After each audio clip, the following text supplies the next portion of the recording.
Hello বন্ধুরা, আজকে রেসিপিতে থাকছে চিকেন পোলাও। তার জন্য প্রথমে লাগবে এখানে বাসমতি চাল। চালটা ভালো করে ধুয়ে পরিষ্কার করে 15 মিনিট জলে ভিজিয়ে রাখবো। এইদিকে চিকেনটা আমি টক দই মাখিয়ে 15 মিনিট রেস্টে ম্যারিনেশন করে রেখেছিলাম। পেঁয়াজ লঙ্কা কেটে নিয়েছি, একটু রসুন কুচি, একটু আদা কুচি নিয়েছি। এইদিকে আমি সাদা তেল গরম করে গোটা জিরে, গোটা গরম মশলা, তেজপাতা ফোড়নে দিয়েছি। পেঁয়াজ লঙ্কা এখানে দিয়ে দিলাম, একটু কষিয়ে নেব। তার সঙ্গে 1 চামচ আদা কুচি, 1 চামচ রসুন কুচি দিয়ে ভালো করে একটু কষিয়ে নিলাম। এবার এতে আমি ওই 1.5 চামচ মতো আদা রসুনের পেস্ট দেব। আদা রসুন কিন্তু একসঙ্গেই পেস্ট করা আছে। তার সঙ্গে একটা টমেটো দিয়ে দিলাম।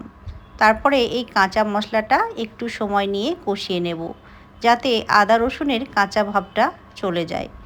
সামান্য 1/2 চামচ মতো হলুদ দিলাম একটু কালারের জন্য, 1/2 চামচ জিরে গুঁড়ো, 1/2 চামচ ধনে গুঁড়ো আর 1/2 চামচ মতো কালারের জন্য কাশ্মীরি রেড চিলি পাউডার দিলাম। শুকনো মশলাগুলো একটু জল দিয়ে আমি কষিয়ে নিলাম। এবার এতে আমি টক দই মাখানো ম্যারিনেশন করা চিকেনটা দিয়ে দিলাম। গ্যাসের ফ্লেম লো করে চিকেনটা কষিয়ে নেব। তারপরে আমি স্বাদ মতো লবণটা চিকেনে যতটা লাগবে ততটা দিলাম। চিকেনটা একটু ভালো করে কষিয়ে নিই। আর এতে দিয়ে দিচ্ছি একটু গুঁড়ো গরম মশলা। আমি যেই মশলাটা বাড়িতে তৈরি করি সেই মশলাটা দিলাম। চিকেনটা ভালো মতো কষানো হয়ে গেছে। এবার ভিজিয়ে রাখা বাসমতি চালটা আমি দিয়ে দিলাম।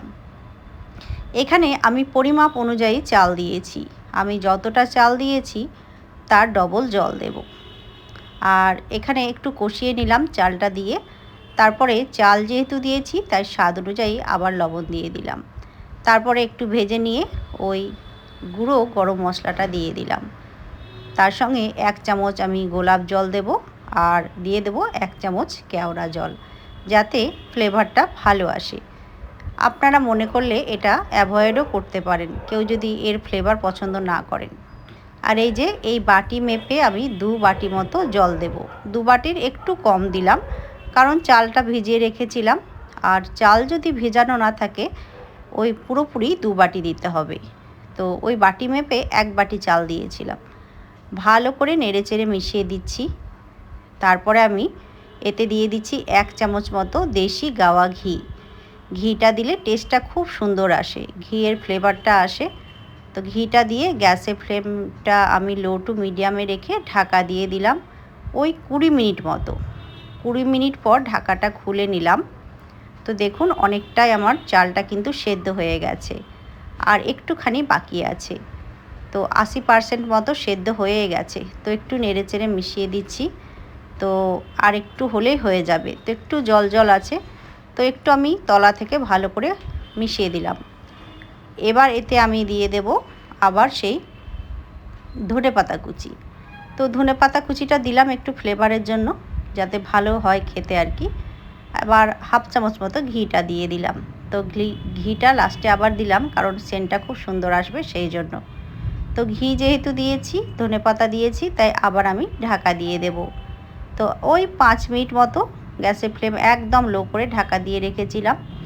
5 মিনিট পর ঢাকাটা খুলে নিয়ে নেড়েচেড়ে মিশিয়ে নিচ্ছি। তো আমার হয়ে গেছে চিকেন পোলাওটা। আমি গ্যাসটা অফ করে দিলাম। তো আজকে আমি রাত্রে ডিনার মেনুতে চিকেন পোলাও করেছি বাসমতি চাল দিয়ে। এটা ভাতের রান্না করা চাল দিয়েও কিন্তু করা যায়। আজকে চিকেন পোলাওয়ের রেসিপিটা আপনাদের কেমন লাগলো বন্ধুরা, অবশ্যই কমেন্ট বক্সে লিখে জানাবেন।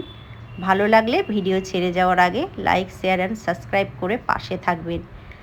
দেখুন একটা প্লেটে আমি চিকেন পোলাওটা সার্ভ করছি। তো রেসিপিটা কেমন লেগেছে আপনাদের অবশ্যই কিন্তু কমেন্টে লিখে জানাবেন বন্ধুরা। ভালো লাগলে নতুন নতুন রেসিপি নিয়ে আবার আপনাদের সামনে হাজির হব। তো আমি প্লেটটা সাজিয়ে নিয়েছি চিকেন পোলাওয়ের, কেমন লাগছে দেখতে। আর দেখুন কতটা ঝরঝরে হয়েছে, খেতেও কিন্তু দারুণ হয়েছে। খুব জলদি কিন্তু তৈরি করা যায় বাড়িতে, খুব বেশি কিন্তু ঝামেলা নেই। আপনারা অবশ্যই একবার করে খেয়ে দেখবেন বাড়িতে। সকলে ভালো থাকবেন, সুস্থ থাকবেন। নমস্কার।